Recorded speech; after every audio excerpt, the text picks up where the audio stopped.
Hello everyone, it's your boy Sian. So if you gusto nyo gumawa ng 5M server in 2024, ito yung mga kailangan nyo gawin. So first, kailangan nyo pumunta sa site na to, Artifacts. Yan. So lalabas tong yung pinakauna. Yan, pinunta natin yung pinakauna yan. And then, so para maging ano tayo, safe. So that's a safe spot.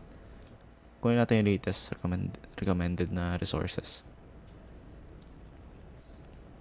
So yan.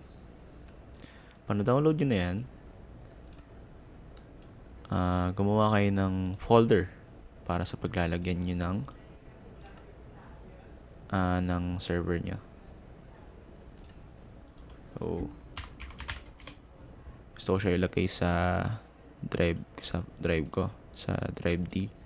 So, dito ako gagawa ng folder.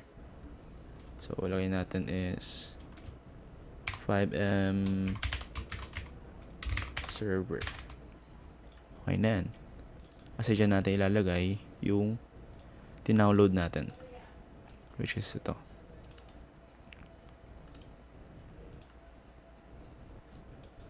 Ayan.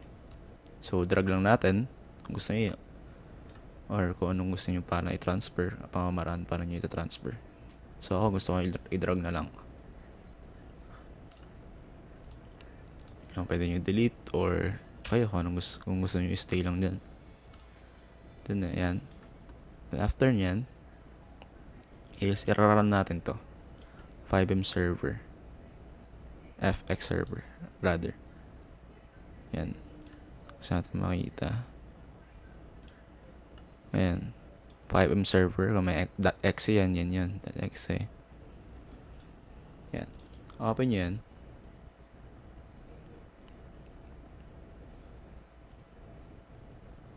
Tingnan lang mag-run. So, ito yung code na pinabibigay sa akin. 7984. So, yan, naka-type na. Nag-automatic na. So, i-login natin. So, dahil di pa na-assign in yung yung CFX account ko, i-sign in ko. Kung wala pa kayo, pwede kayong gumawa. Create your account. Kung meron na, i-type nyo na lang. So, ito yung gagamitin ko. So, after nyo ma-sign in, ito yung lalabas. So, gagawin nyo lang is continue.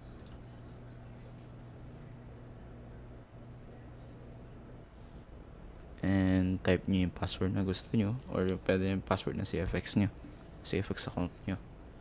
So ako ilalagay ko is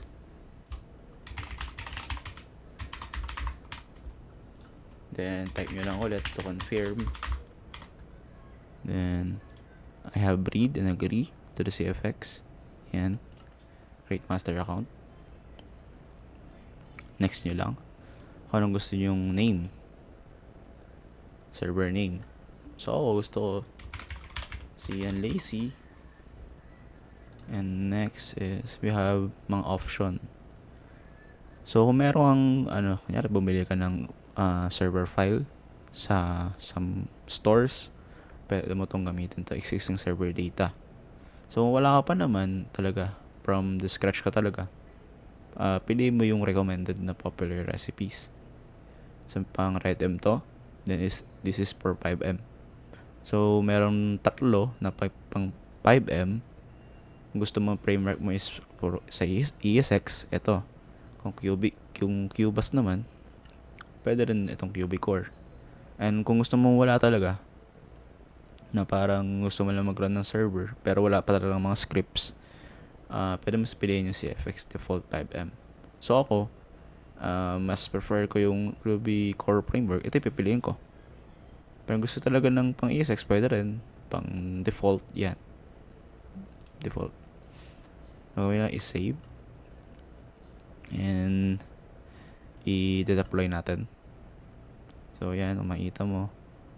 Next mo lang yan. Then, license key. Kung wala pang license key, pindutin mo lang to. Yung key master. Then, nataling ka dito sa site na to. Verify mo lang na you're human. then you can good to go. Sign in. Dahil na-sign ko naman din kanina yung akin. So, gamitin ko to. Nagawa ko na dati. Pero kung gusto mong gumawa ng bago, ganito lang naman. Ilagay ko is Cian Lacy. Next is IP address. Kung di mo alam IP address mo, search mo lang, what is my IP address. Yan. Itong site na to is bibigay yung IP address mo. So, ito yung akin. Copy ko lang yan. Then, paste ko dito. Then, lagay ko is home hosted kasi wala naman akong mga PPS or other dedicated na server. So, using localhost, lagay na lang natin localhost. And confirm na natin, di tayo robot. Ito na yung security, no? Yan, generate lang natin. So, ayan, ito yung keymaster ko. So, copy ko lang yan. Then, i-paste ko lang dito. Then, i-run ko lang. Kung wala ka nang gustong gawin, kung may gusto ka pang baguhin, yan. Pwede mong explore yan. Then, run the recipe. So, sabi kailangan ko ng sump para sa database. So, download tayo ng sump. Sump lang lagay mo.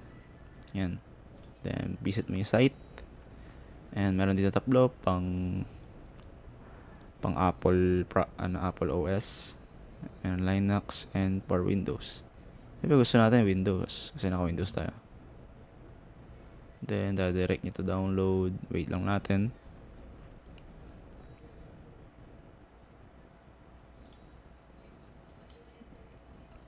Wait lang natin mag-download, guys. Medyo maliit lang naman siya, 150 MB. Pero lalaki yan eh. Hanggang naglalagay ka ng mga database mo. Dito mo lalagay yung mga database ng server mo. So, after ma-download is install na natin. Yes na lang natin yan. Ayan, nalabas yan. Okay nyo na ba? May lumabas sa ganyan. Next. Ang kailangan lang natin dito is MySQL, PHP, and PHPMyAdmin. Yan na naman kailangan natin. Then next natin. So ayaw natin siya ilagay dyan. Gusto natin siya ilagay sa D drive.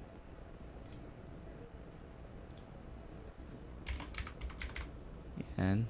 Then next natin. And wait lang natin mag-install. Pwede rin naman kayo gumamit ng iba, like Hedy MySQL, kung anong gusto nyong lagyan yung database. Pero ang sinasuggest nga ni TXAdmin is SUMP. So, go tayo sa SUMP. X na natin yan. Yan, X na natin. Tapos na kayo sa IP. X nyo na yan. Wait lang natin ma-install yung SUMP. Kahit sa ESX, ganito pa rin naman. SUMP pa rin. Nagganyan talaga siya ng database. Kung pipiliin nyo yung default, like kanina, yung default 5M, hindi na siya kailangan ng ganito. Kasi nga, basic lang siya. Base ng server mo. So, ayan na. Natapos na natin yung download. So, pinibigyan tayo ng option. Gusto na ba natin i-start? So, start na natin. Yan. Software. So, ito. Ang gawin mo lang yan para pagganahin siya, start lang natin. Start mo lang yung dalawa. Then, allow lang natin yan. Yan, check natin kung nag-work ba siya. Kasi minsan, biglang di mag-work yan. So, make sure natin nag-work. So, after natin i-start yon, i-run na natin to. So, yan. Di na siya nag-error. So, hihintayin ulit natin siya matapos para makomplete na natin yung server.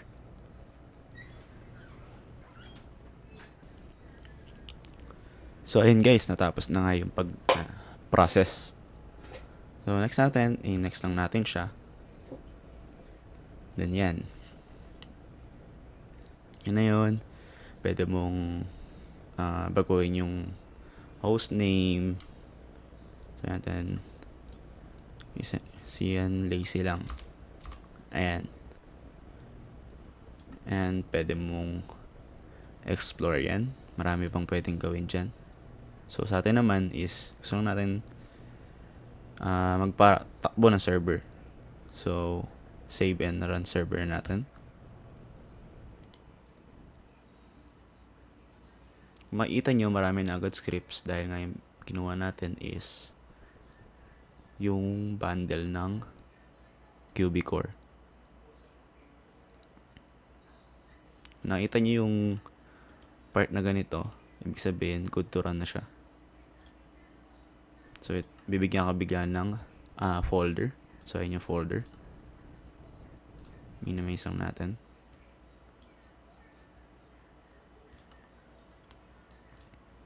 So, ayan.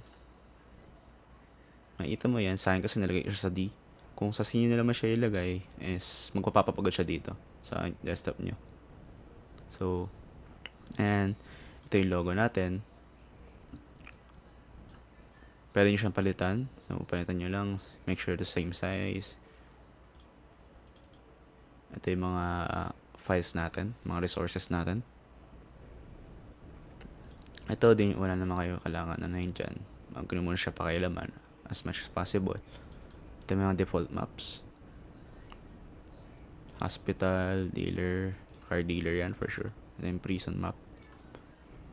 Ayan lang naman. Ito yung mga QB core na scripts. Marami yan. Standalone. And voice. So, ganun lang naman guys. So, ngayon, i-run na natin server. So, gusto kasi restart muna ulit siya. Ayun natin i-restart. Kasi nga kakaano lang.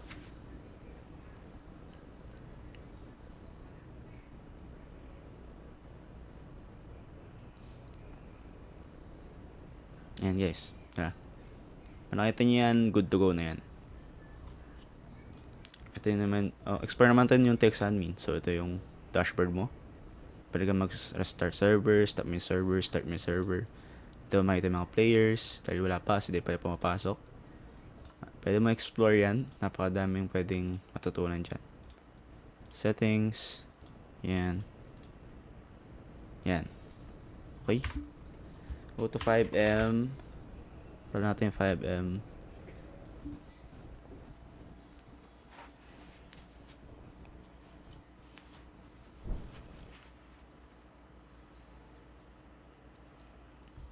Ayan.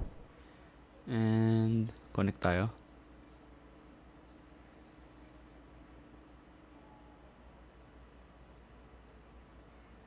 Or pwede nyo ring pindutin yung F8. Then, lagay nyo connect. Localhost. Yan. Pwede nyo rin gawin yan. Kung di nyo makita yung pinindot ko kanina. So, may ilalim ng play.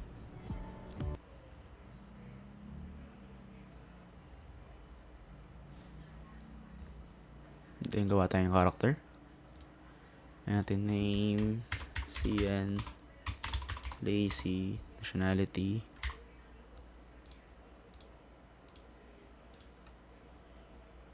Then, create character natin. Pili tayo sa natin gusto. So, gusto is morning. Integrity way. Ang gusto ko. Mga apartments lang naman yan, guys. Kahit anong piliin nyo. Ayan. Kita naman natin nag-run smoothly. Ano natin.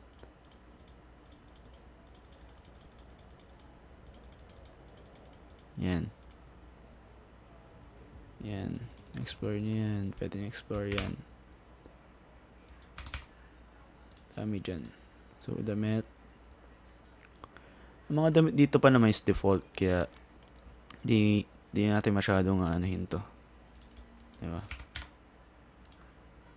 Again, pwede mo save outfit, then confirm. Yun. Meron tayong character. Yeah. So, lalabas sila ng apartment. Typically, apartment. Masaya siya sa crosser keys Kasi, naano ko na yan. Sinetap ko na. So, gusto yung inventory, tab lang. So, yung boss kasi tab Yan. Ito sa mapa. Ang dami yan. Kasi nga, may mga script na akong script na yung mismong base niya. Saan ba yun? Yan. May mga script na siya agad. Kaya ang dami na agad nakalagay. Kung pipiliin yung default, halos wala talaga. Wala kayo makikita. Sana may natutunan kayo guys. Thank you. Sa susunod ulit.